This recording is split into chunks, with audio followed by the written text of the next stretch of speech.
അത്യാവശ്യം വേണ്ട ഡ്രസ്സുകൾ മാത്രം ഒരു ബാഗിലേക്ക് മാറ്റി.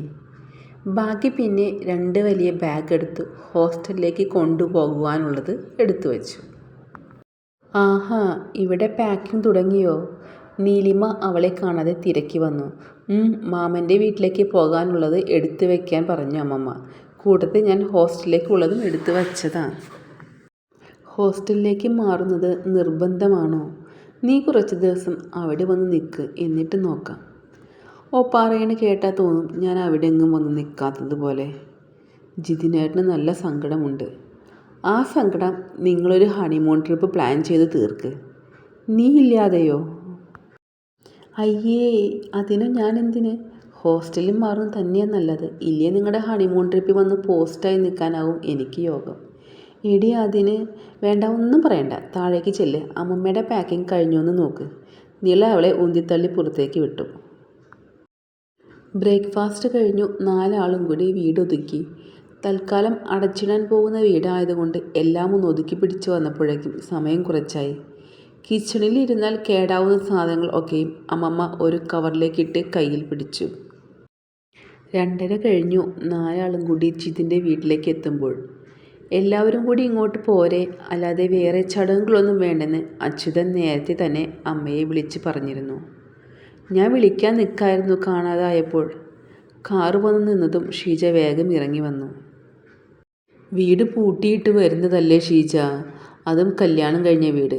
ഇത്തിരി എങ്ങാനുമാണോ ഒതുക്കാൻ? ദാ പച്ചക്കറി മുതൽ ഫ്രിഡ്ജിലിരുന്ന് എല്ലാം കൂടി എടുത്തു വന്നിട്ടുണ്ട്. അതൊക്കെ നമുക്ക് എടുക്കാം. അമ്മ ഇങ്ങോട്ട് ഇറങ്ങൂ." അമ്മായിയമ്മ മരുമോൾ എന്ന രീതിയൊന്നുമല്ല പവിത്രയും ഷീജയും. ഷീജയെ അച്യുതൻ കല്യാണം കഴിച്ചു വന്ന നാൾ മുതൽ പരസ്പരം എന്തും ഷെയർ ചെയ്തു ഒത്തൊരുമയോടെ മുന്നോട്ട് പോയിരുന്ന 2 വ്യക്തികളായിരുന്നു അവർ. അതുകൊണ്ട് തന്നെ നീലിമയ്ക്കും നിളയ്ക്കും ഒപ്പം അമ്മ താമസമാക്കിയതിൽ ഏറ്റവും ബുദ്ധിമുട്ട് തോന്നിയത് ഷീജയ്ക്കാണ്. അമ്മയുടെ തിരിച്ചുവരവ് അവർക്ക് സന്തോഷവും ആശ്വാസവുമാണ് നൽകിയത്. നിള നേരെ അവളും നീലിമയും ഉപയോഗിക്കാനുള്ള റൂമിലേക്ക് ചെന്നു. ഇടയ്ക്ക് വന്ന് നിൽക്കാറുള്ള സ്ഥലം ആയിട്ട് കൂടി അവൾക്കാകെ വീർപ്പ് മുട്ടി. സാധാരണ ഇവിടെ വന്നാൽ കിടക്കാൻ മാത്രം അവൾ ഈ റൂമിലേക്ക് വരാറുള്ളൂ. ബാക്കി സമയമൊക്കെ ജിതിനൊപ്പം അവൻ്റെ റൂമിൽ ആവാറാണ് പതിവ്. ഒന്ന് ഡ്രസ്സ് ചേഞ്ച് ചെയ്യാനുള്ള സാവകാശം മാത്രം ഷീജ എല്ലാവർക്കും കൊടുത്തു. അപ്പോഴേക്കും കഴിക്കാൻ വിളമ്പി അവർ എല്ലാവരെയും വിളിച്ചു.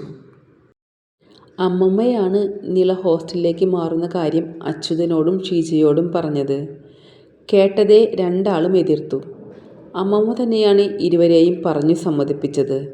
എന്നും എന്തിനും അവൾക്ക് സപ്പോർട്ടായി നിൽക്കാറുള്ള ജിതിൻ അന്ന് ഒന്നും മിണ്ടാതെ മൗനമായിരുന്നു. അത് വേദനിപ്പിച്ചത് നിളയെയാണ്. പിറ്റേന്ന് മുതൽ നീലിമയും ജിതിനും ബന്ധുവീടുകളിൽ വിരുന്നു പോയി തുടങ്ങി. നിള പറ്റാവുന്ന ഒഴിവ് കഴിവുകൾ പറഞ്ഞു മാറി നിന്നു. എന്നിട്ടും 1-2 ഇടത്ത് ജിതിൻ അവളെ തൂക്കിയെടുത്ത് കൊണ്ടുപോയി. കോളേജ് റീഓപ്പൺ ചെയ്യുന്നതിൻ്റെ തലേന്ന് നീലിമയും ജിതിനും കൂടിയാണ് അവളെ ഹോസ്റ്റലിൽ കൊണ്ടുവിട്ടത്. നീലിമയ്ക്ക് അവളോട് ശ്രദ്ധിക്കണം, സൂക്ഷിക്കണം എന്ന് പറയാൻ കാരണങ്ങൾ ഒരുപാടുണ്ടായിരുന്നു.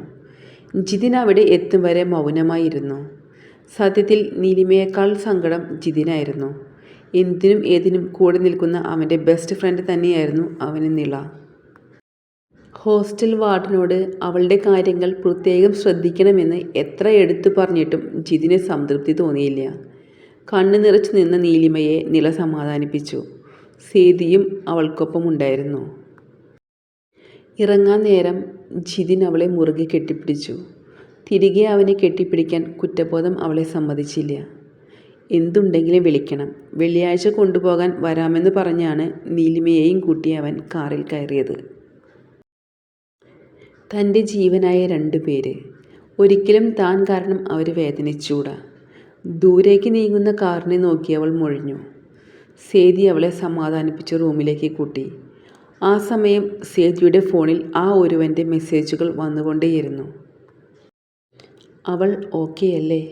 സങ്കടമുണ്ടോ അവൾക്ക്? നീ കൂടെ തന്നെ നിൽക്കണേ."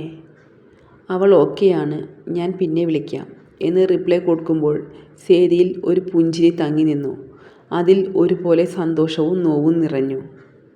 കുറച്ചു നേരം നീങ്ങിയതും വിചാരിച്ച പോലെ ആയിരുന്നില്ല നിളയുടെ അവസ്ഥ. നീലിമയെ സമാധാനിപ്പിച്ച് വിട്ടവൾ ബെഡിൻ്റെ മൂലയിലേക്ക് ചുരുണ്ടുകൂടിയിരുന്ന് കരയുന്നത് കണ്ട് സേതി തലയിൽ കൈവച്ച് നിന്നുപോയി. ഡി പെണ്ണേ, നിന്നെ ആരെങ്കിലും നിർബന്ധിച്ച് പിടിച്ചു വലിച്ചിവിടെ കൊണ്ടിട്ടതൊന്നുമല്ലല്ലോ.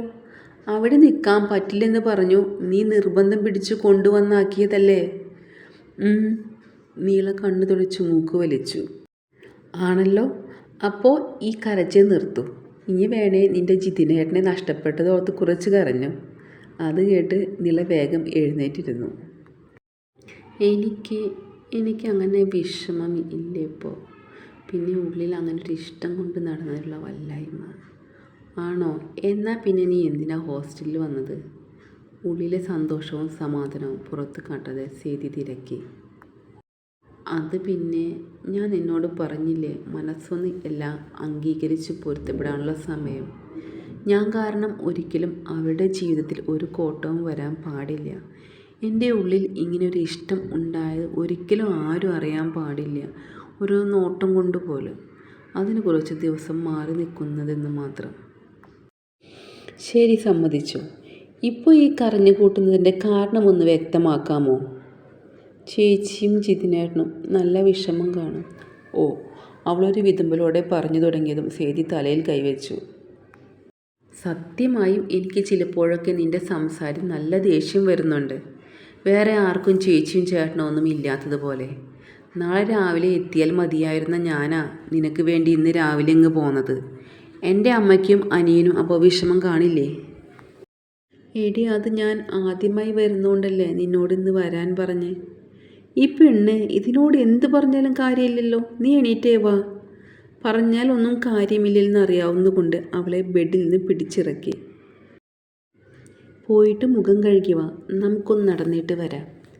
ഈ നേരത്ത് പോകാൻ സമ്മതിക്കോ? സമയം 5 മണി ആയത് കണ്ട് അവൾ തിരക്കി. അതിനെന്താ, പെർമിഷൻ എടുത്തിട്ട് പോകണം. 6:30 മുന്നേ തിരിച്ചെത്തണം എന്ന് മാത്രം. പിന്നെ ഒരു സംസാരത്തിൽ നിൽക്കാതെ സേതി മുടി ഒതുക്കി കെട്ടി പുറത്തേക്ക് ഇറങ്ങി.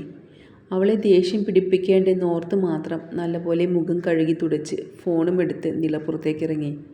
കൈകൊണ്ട് മുടിയൊന്ന് കുടഞ്ഞിട്ട് നിള സേതിയെ നോക്കിയിറങ്ങി. 3rd ഫ്ലോറിലാണ് അവരുടെ റൂം. ഹോസ്റ്റലിൽ അധികം ആരും എത്തിയിട്ടില്ല. കോളേജിൽ നിന്ന് 5 മിനിറ്റ് നടക്കാവുന്ന ദൂരത്തിലാണ് ഹോസ്റ്റൽ. 4 നിലയിൽ 10-40 കുട്ടികൾക്ക് താമസിക്കാൻ സൗകര്യമുള്ള ബിൽഡിംഗ് ആണ്. ശരിക്കും കോളേജിൻ്റെ കീഴിലുള്ള ഹോസ്റ്റലല്ല ഇത്. അടുത്ത് ഒരു കോളേജ് വരുന്നതറിഞ്ഞു നാട്ടിലൊരു പ്രമാണി സ്വന്തം നിലയിൽ വരുമാനം പ്രതീക്ഷിച്ചു കെട്ടിയൊരു ബിൽഡിംഗ്. കോളേജുമായി എഗ്രിമെൻ്റ് മറ്റോ ആണ്. ഹോസ്റ്റൽ നടത്തിപ്പൊക്കെ ആൾ തന്നെയാണ്. ആളുടെ പെങ്ങളാണ് ഹോസ്റ്റൽ വാർഡൻ. നിള ഇറങ്ങി ചെല്ലുമ്പോൾ ഹോസ്റ്റൽ ഫ്രണ്ടിലെ ഗാർഡനിൽ ഫോണിൽ സംസാരിച്ച് നിൽക്കുന്നുണ്ട് സേതി. നിള വരുന്നത് കണ്ട് അവൾ സംസാരം നിർത്തി നിളയ്ക്കടുത്തേക്ക് ചെന്നു. നീ പെർമിഷൻ എടുത്തോ? ഉവാടി, അതിനധികം പിള്ളേരൊന്നും വന്നിട്ടില്ലടി. എല്ലാവരും നാളെ മോർണിംഗ് എത്തുള്ളൂ. പിന്നെ ജൂനിയേഴ്സൊക്കെ വന്നിട്ട് വേണം. അവരൊക്കെ എത്തുമ്പോഴേക്കും കുറച്ചും കൂടി സ്ട്രിക്റ്റ് ആവും. മെയിൻ റോഡിൽ നിന്ന് ഉള്ളിലേക്ക് കയറിയിട്ടുള്ള വഴിയിലാണ് ഹോസ്റ്റൽ. ആളും തിരക്കും ആരവുമില്ല. കോളേജിൻ്റെ ഓപ്പോസിറ്റ് വഴിയിലേക്കാണ് സേതി നിളയെ കൊണ്ട് നടന്നത്. ഇങ്ങോട്ടെങ്ങോട്ടാ? നിനക്കൊന്നും വാങ്ങാൻ ഒന്നുമില്ലല്ലോ.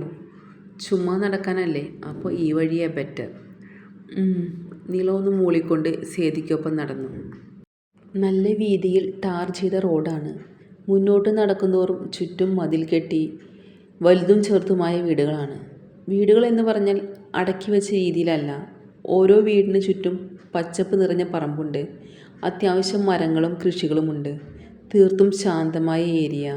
ഇടയ്ക്ക് വല്ല വണ്ടികൾ പോയാലായി, അല്ലാതെ വേറെ അനക്കങ്ങളൊന്നും ഇല്ല.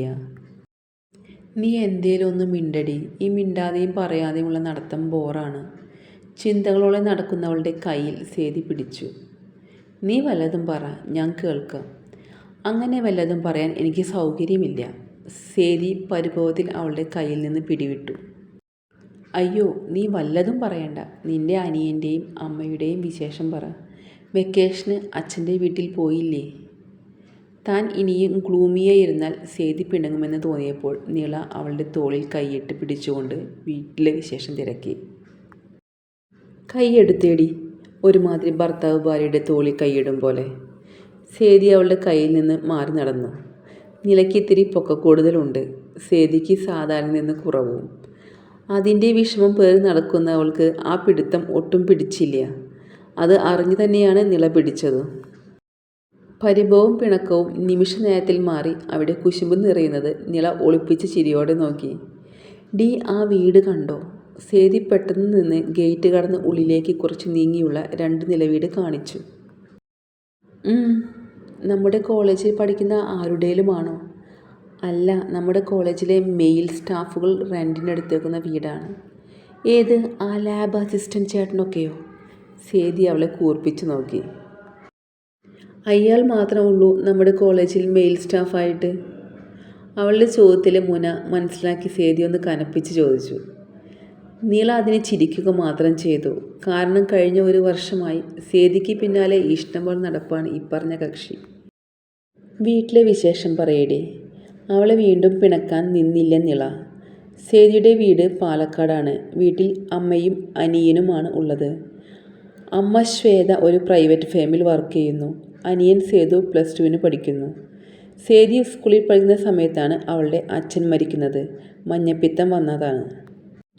അതോടെ സേതിയെയും അമ്മയെയും അനിയനെയും അച്ചാച്ചനും അമ്മാമ്മയും തിരിച്ച് വീട്ടിലേക്ക് കൂട്ടി. സേതിയുടെ അമ്മയ്ക്ക് ഒരു അനിയനാണുള്ളത്. അച്ചാച്ചൻ മരിക്കുന്ന മുന്നേ സേതിക്കൊക്കെ ഉള്ള വീട് വെച്ച് കൊടുത്തിരുന്നു. പിന്നെ അനിയനും കുടുംബവുമായി നല്ല സഹകരണം തന്നെയാണ്. എന്നാലും അച്ഛൻ്റെ നാടിനോട് സേതിക്ക് ഇഷ്ടക്കൂടുതലുണ്ട്. വെക്കേഷൻ അവരവിടേക്ക് പോകാറുണ്ട്. അവിടെ ഇളയച്ചനും കുടുംബവുമുണ്ട്. പിന്നെ അപ്പച്ചിയുടെ വീടും. അവരെക്കുറിച്ചൊക്കെ പറയാൻ സേതിക്ക് ഉത്സാഹം കൂടുതലാണ്. നിള ചോദിച്ചപ്പോൾ അവൾ വെക്കേഷന് പോയ വിശേഷങ്ങൾ പറഞ്ഞു തുടങ്ങി. റോഡിലൂടെ സംസാരിച്ച് നടന്നു നീങ്ങുന്ന അവരെ നോക്കിക്കൊണ്ട് ആ 2 നില വീടിൻ്റെ ജനാലവാതിലിൽ ഒരാൾ നിൽപ്പുണ്ട്. തൻ്റെ പ്രണയം തനിക്ക് സ്വന്തമാകുമെന്ന പ്രതീക്ഷയിൽ. അവരുടെ ആ നടത്തം ചെന്നു നിന്നത് മെയിൻ റോഡിലാണ്. മെയിൻ റോഡിലൂടെ കോളേജിന് മുന്നിലൂടെ നടന്നവർ ഹോസ്റ്റലിലേക്ക് തിരിച്ചെത്തുമ്പോൾ സമയം 6:30 ആകുന്നതേ ഉണ്ടായിരുന്നുള്ളൂ. തുടരും. സ്നേഹത്തോടെ, അഭിനവി.